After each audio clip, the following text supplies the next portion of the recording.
Welcome to ancient Egypt.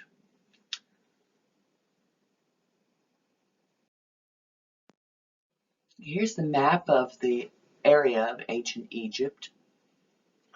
We're talking about a time period about the years 3500 BCE to about 30 BCE. This kingdom lasted over 3,500 years. It was united in about the year 3100 BCE by King Narmer, which we're going to talk about later. United in the lower and the upper Egypt. You'll see on the map here, lower Egypt is the northern section of Egypt, and the upper Egypt is the southern part. Okay. This is a page from the Book of the Dead, and the Pharaoh is being judged here to see if he's worthy to become a god. The Pharaoh is on the far right. He's got the green skin, and he wears the crown of Upper Egypt. And in front of him, sitting beneath the scales on the sort of near the left side, is Ma'at. That's the goddess's name.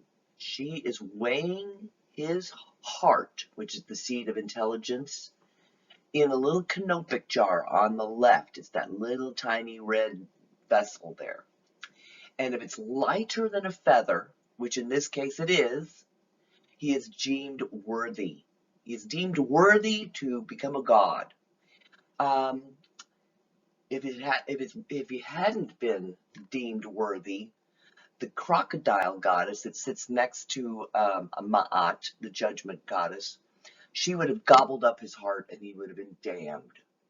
So that's what's going on here. We're going to be looking at how some of the ways that figures, especially the pharaoh, is portrayed for about 3,500 years in Egyptian art. It starts in this time period, the very beginning of Egypt. This is the palette of King Narmer. This is a ceremonial palette. Is a palette for the ancient Egyptians was actually a vessel that held the eye makeup, that black coal that they wore around their eyes to protect their eyes from the glare of the sun. And the coal would have been ground up and kept in that. On the right, we see the two figures of the animals intertwined, that circle, that depression is where they would have kept the makeup. But this is the ceremonial palette, okay? And it's important, first of all, it is the first artwork that actually portrays a historical incident, which is Narmer defeating his enemies and unifying Upper and Lower Egypt. Okay, so it's actually a historical artwork. Secondly is that it establishes hierarchical scale. The pharaoh is going to be shown as the largest, or the most important figure of the artwork is the largest, or at the top of the artwork, or both. And last is going to kind of create the standard for how the figure is portrayed in art, with the profile of the face, side view, the front facing shoulders, and then of course again the side view of the hips. We see Narmer on the left here slaying his enemies, and up in the upper right we see the falcon, that's the god Horus, which he will be associated with. All pharaohs turn into Horus when they become a god. On the right, we see at the very top register, there's Narmer again, but this time he's wearing, instead of the crown of Upper Egypt like he was on the left, he's wearing the crown of Lower Egypt as he slays his enemies who are stacked up like kind of like wood on the far right. The two animal figures that have their necks intertwined, they also are, not only are they make the little impression for the cold makeup, but they also are meant to symbolize the unification of Upper and Lower Egypt.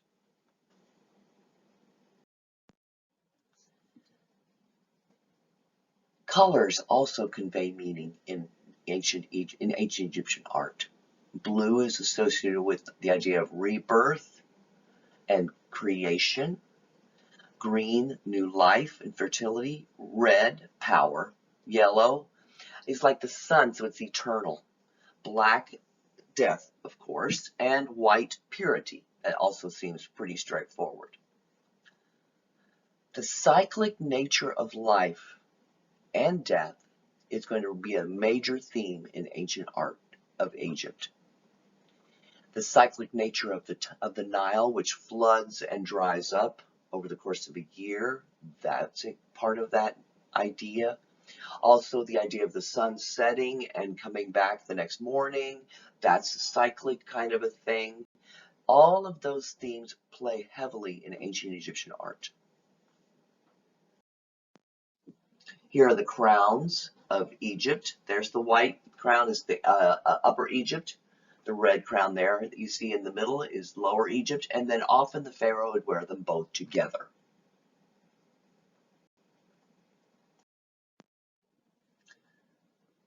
The pyramids and tombs of Egypt. The earliest Egyptian tombs were called mastabas, which is a word for bench. And they were just one level sort of, you see it in the schematic over here, one level sort of tombs, okay? And inside of them would have been something called a serdab. That's number 4 on this little map here. The serdab would have housed a full-size statue of the pharaoh. It would have been a possible repository of the god's spirit, it's his ka, in case the body had become destroyed or in some way.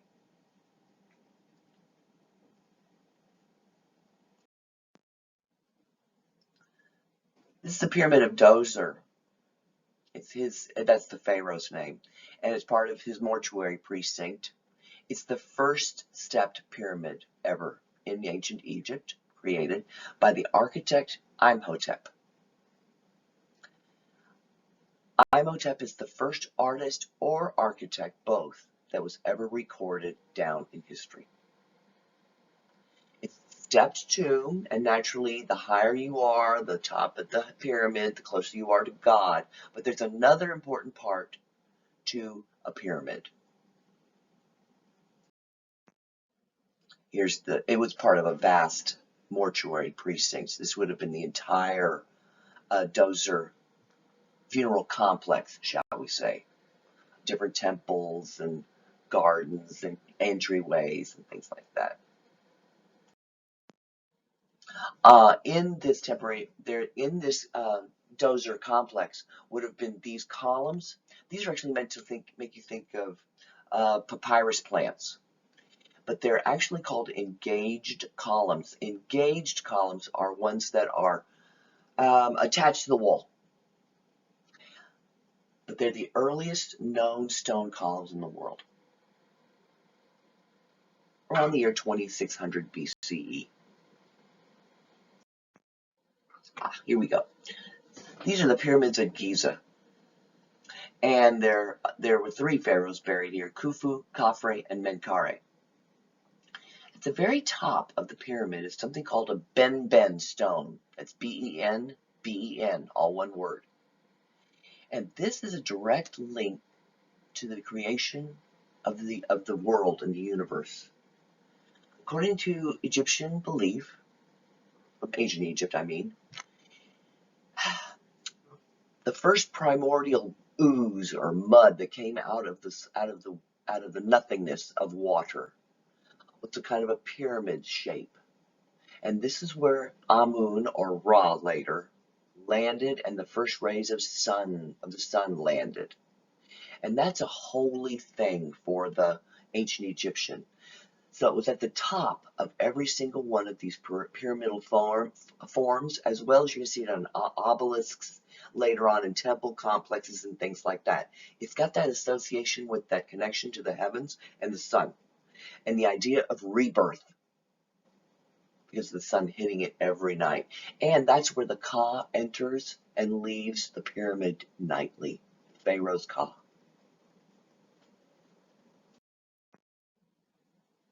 Here's the aerial view of these pyramids.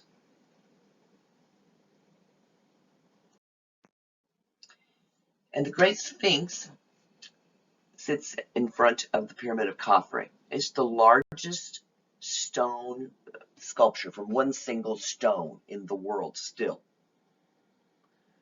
Half lion, half man,